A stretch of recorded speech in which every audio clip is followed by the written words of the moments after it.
everybody, welcome to WTF Hammer Underworlds. And Games Workshop has just completed releasing a very interesting season 4 Direchasm, at a pace that was unfortunately pretty relentless, making it kind of difficult to fully appreciate the warbands and the cards and specific metas, because the meta has just been constantly changing. And universal cards obviously will eventually rotate out, but what will not rotate out are the new warbands. And Direchasm introduced 10 new warbands, very interesting, with very interesting mechanics. And I've reviewed each of these warbands systematically as Direchasm has been getting released. And in this video, I'm going to be making a tier list, a season 1, 2, 3, and 4 tier list, so that anybody watching can get a sense as to which warbands are the best, which warbands are the worst, where each warband falls relative to each other. And seeing as each warband's effectiveness, their functionality really changes with each meta depending on the universal cards that are out, I'm really kind of trying to look at these warbands in broad strokes, thinking in terms of how they might perform across all meta, season 1, season 2, season 3, season 4, and upcoming meta as well, as we eventually roll into season 5. So obviously this list is a subjective list. I will be giving my justifications though. There's also going to be a continuation video of the last tier list video that I made, which I'm including in the description, where I looked at seasons 1, 2, and 3 warbands and made a tier list for them. So if you haven't seen that video, I recommend you go and check that video out before watching this one, so that you can get all of those justifications. So anyway, that does it for my introduction. Let's just jump right into it with a little bit of a summary, looking at season 1 Shadespire in isolation. This is basically how I view their effectiveness. So Shadespire warband season 1, generally not very good. The best I'd say is Sepulchral Guard, especially after the Arena Mortis expansion released in Beastgrave, which gave them that whole raise counter mechanic, just because it adds to their versatility, giving them a slight edge over Spike Claw's Swarm. Then I'd put Garruk's Reavers as the next most effective, followed by Magor's Fiends, all B tier. Then C tier, putting Farstriders ahead of Iron Skull's Boys, and fundamentally D tier, being the Chosen Axes and last Steelheart's Champions, who are just very much not effective. Slow moving, limited options. And here's a look at the season 2 warbands, which clearly had an increase in their effectiveness. Thorns the Briar Queen being an S tier warband, still retaining that slot. Thundrix also being very solid as an A tier, followed by Stormsire's Cursebreakers, Zarbag's Gitz, Molog's Mob, who I all put as A tier, as I explained in my other video. Placing Ilthari's in B tier, Godsworn Hunt in C tier, and putting Eyes of the Nine in D tier, mostly because of their reliance on their leader, who's definitely good, but not Molog or Hrothgorn level good to justify having such dependence on one unit. And although they do have some versatility, I think they are sorely lacking.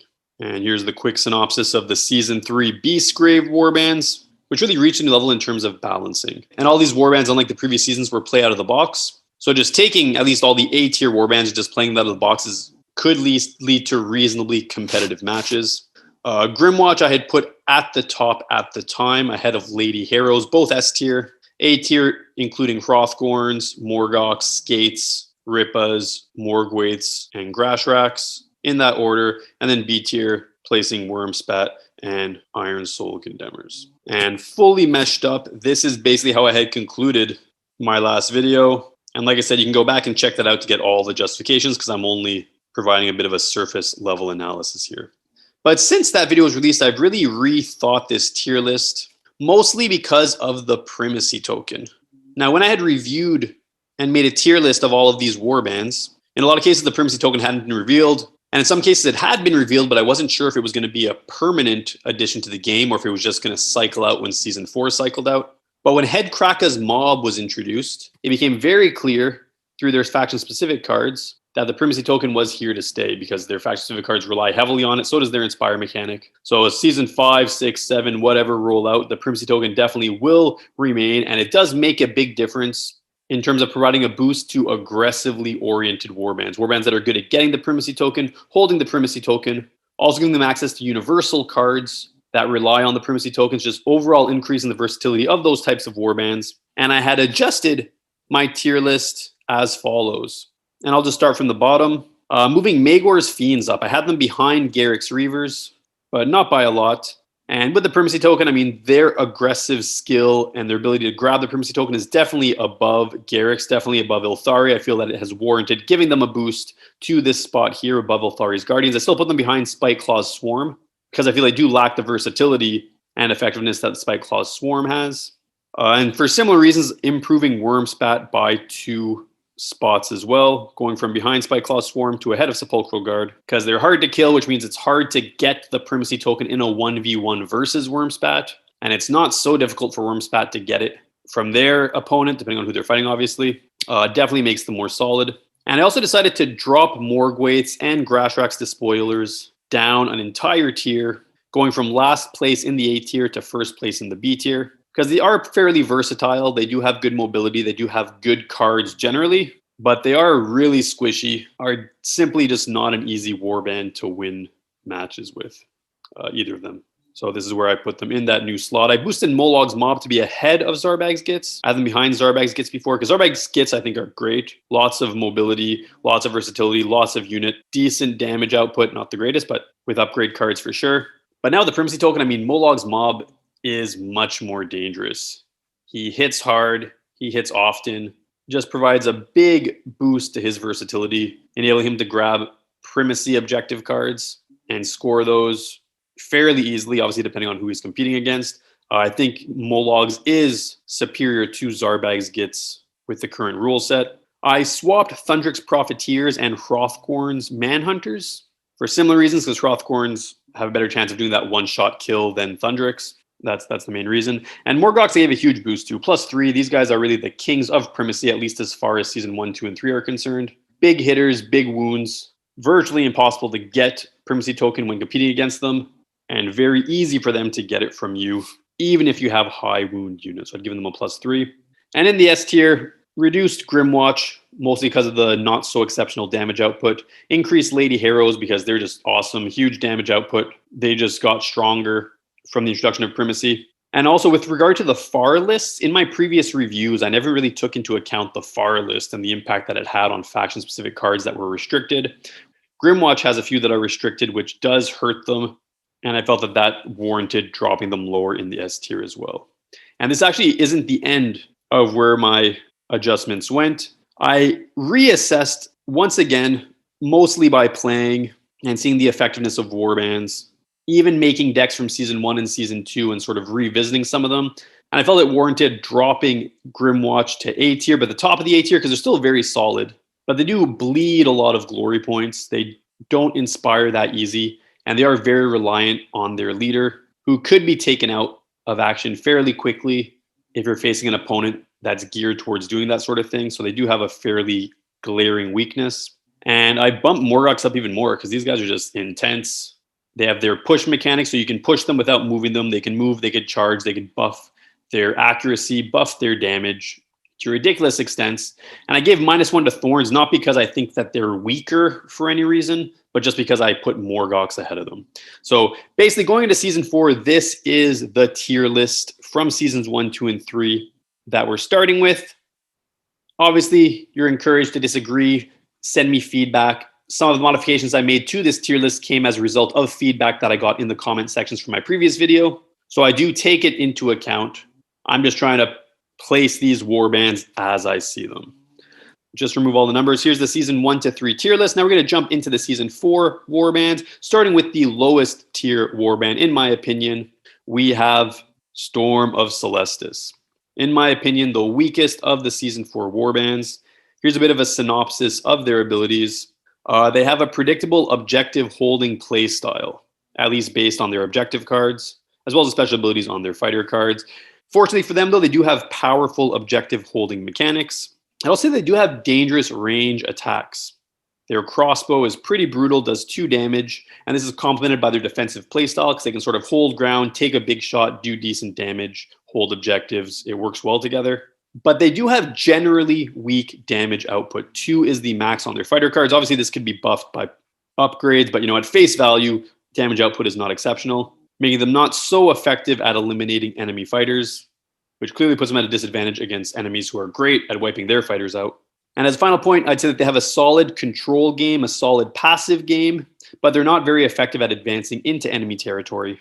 which works against them. I did put them ahead of Magor's Fiends because they do have a similar inspiring mechanic where they have to land a successful attack. And I feel that these guys do have more versatility than Magor's Fiends. They have that Griff Hound that can give them guard tokens as well, which will make it very frustrating to take them out of action. They have good wounds. They do have the ability to hold objectives well, which Magors, I think, are not very exceptional at. So overall, I do put them ahead of Magors, but behind Spiteclaw's Swarm. And that's basically it for this Warband. Next Warband are Khagra's Ravagers, who I put a little bit higher on the B tier than Storm of Celestus. I actually put them ahead of Wormspat, and this is sort of my synopsis of their abilities. They have a very difficult Inspire mechanic where they have to desecrate 3 objective tokens. It is hard to desecrate. It is easy for enemies to undesecrate.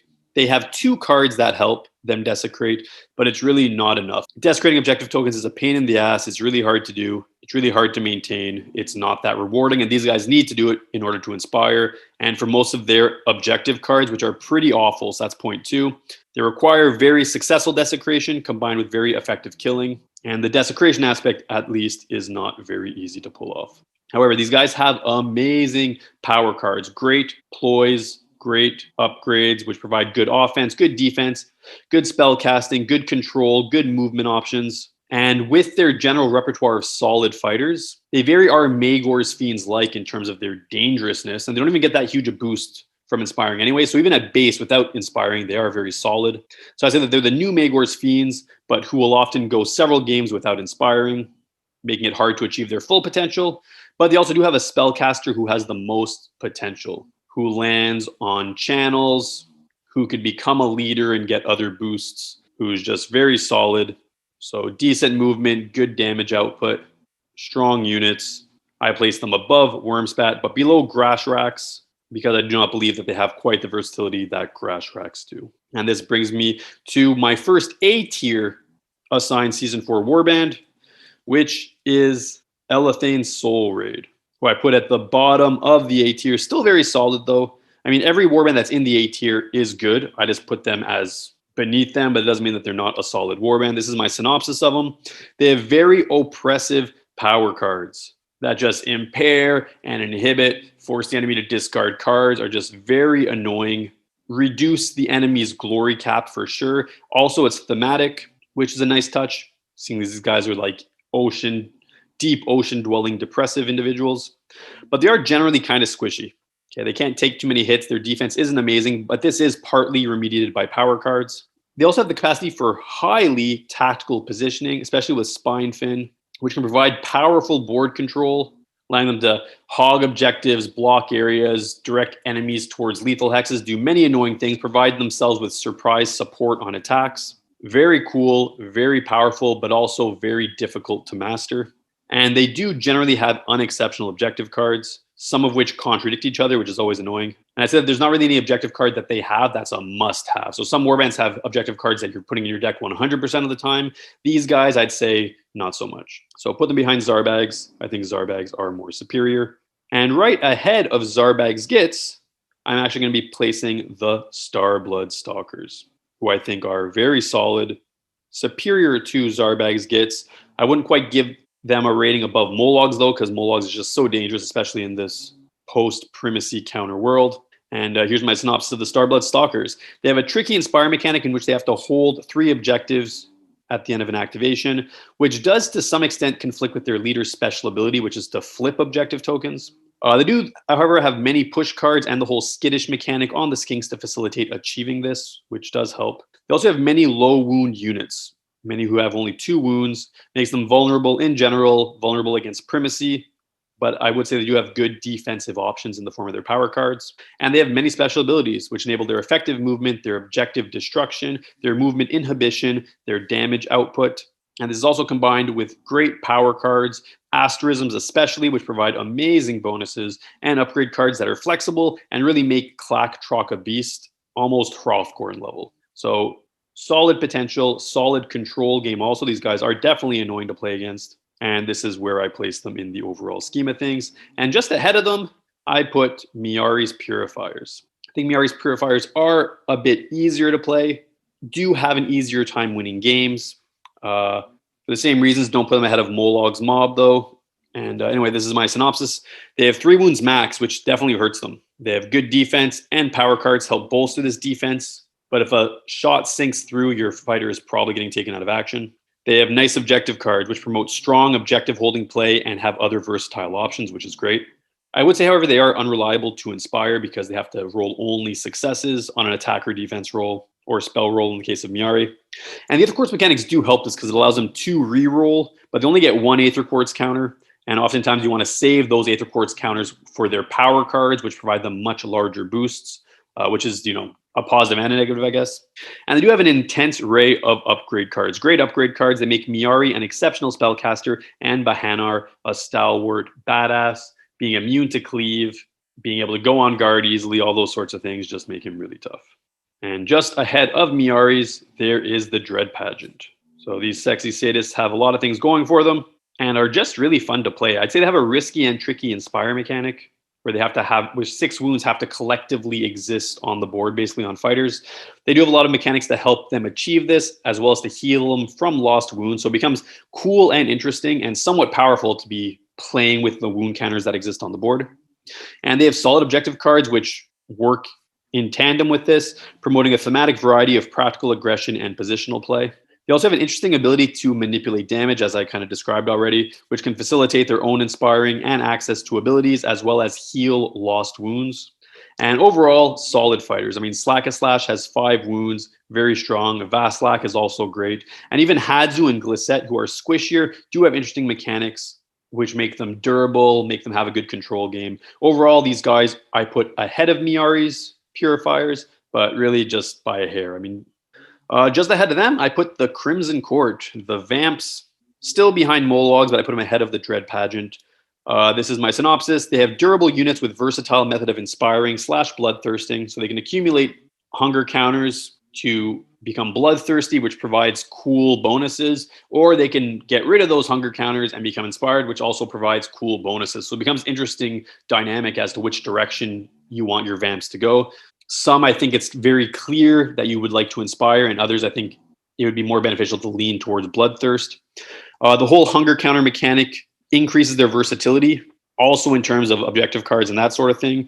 But it has to be catered through their power card, so it does reduce some options. They're not as open to power card options as other warbands might be because they do have to manage those hunger counters.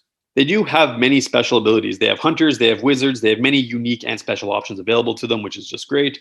And generally good cards across the board. They profit from doing what they are inherently good at. They can manipulate their hunger mechanic, and this is just fun. So between the enjoyability of playing these guys, combined with their solid fighters, combined with their versatility, I just think they're a really good warband. I put them ahead of Dread Pageant, behind Molog's Mob, but placing them is certainly a challenge. And right before them, I place Headkrakka's Madmob, the new orcs, the Primacy orcs that I mentioned earlier, who I think are just very solid. I mean, I put them ahead of Crimson Court for reasons I'm going to describe right now. I put them behind Molog's Mob because I still think Molog's Mob's ability to put out damage and endure shots puts them ahead of these guys. But anyway, these guys have mechanics for gaining Primacy, which provides an extra glory in an end phase and also synergizes with their cards. So because they're good at getting the Primacy token, they're probably going to have it at the end of each round, depending on who they're facing, which gives them a spent glory just automatically, as well as synergizing with their Inspire mechanic, with their power cards, with their objective cards. It just works really well together. Their objective cards and Inspire mechanic, however, do rely on Primacy. So if you're facing a warband that are also good at getting the Primacy token, it could really hamstring these guys, preventing them from accumulating glory in an end phase. They do have many special abilities. They have hunters, they have many unique options, and generally solid fighter cards with good power cards and versatile options. They can be tough, they can be highly accurate, they can be quite damaging, they can hold objectives, they can cast spells, they have a lot going for them. And overall, it was tough to decide whether or not I should put Headkrakka's Madmob ahead of the Crimson Court, but generally I feel that the Primacy counter mechanic is superior to the hunger counter mechanic, mostly because of the free glory that comes with it and the stealing of that free glory from enemies as well. So that is where I place Headkrakka's Madmob in the A tier, just above the Crimson Court. All the Season 4 guys, though, are fairly well balanced. And finally, we managed to penetrate Molog's Mob with Drepur's Wraithcreepers, who I put just ahead of Molog's Mob. These are the Ghost released in the starter pack. I think they're very solid. This is my synopsis. They have amazing push special ability where the drum goes off, and these guys just advance. It works synchronously with their Inspire mechanic as well, in which they have to be 2 hexes away from an enemy on their activation. So they just sort of move forward, or rather are pushed forward, inspire automatically. And all their guys are range 2 attackers, at least all their main guys, which is just nice, accurate range 2 attacks that do decent damage, aligns with their inspiring mechanics. So they just become this advancing, stabbing force. They don't have to spend any extra movement to get to you. You have to spend extra movement to get to them. And they have great upgrade cards, which provide useful and versatile buffs across the board. Only real downside being that they're not exceptionally tough. 2 units with only 3 wounds. So this aggressive style can backfire, but overall, the movement mechanic, the range, the likelihood to inspire, the good upgrade cards, they're good at killing. They can hold objectives. They have a lot going for them. I think that they're pretty awesome. I put them ahead of Mologs. I do put them behind Rippas, though. I feel like Rippas cards work more synchronously together. They also have great movement. They have that Snarl Fang Bite. Their damage output is definitely higher than Drepur's, uninspired and inspired. So this is basically where I had decided to place them. And our final warband, also from the Grand Alliance Death, is Kainan's Reapers, which I just put as the top of the top. I think these guys are insanely powerful. There's not really any local tournaments or anything happening because of COVID. But I imagine once things open up and these guys start getting played, they're going to just dominate the landscape, or at least be highly competitive in the landscape. This is basically my synopsis. They have to manage tithe counters, which is a negative. It forces power card choices and can lead to hard decisions. But the power card choices are interesting and also impair enemies. So it's not a complete negative. And once they have achieved a certain number of tithe counters, all these guys inspire and they get significantly better. And the leader really is Molog 2.0. I mean, he has a scything attack. He has a range 2 attack. He does 4 damage on his range 2 attack. He's got a whole bunch of wounds. He's got good defense. Kainan is just intense. And if it was only Kainan who was intense, I wouldn't have given them the highest ranking in my tier list.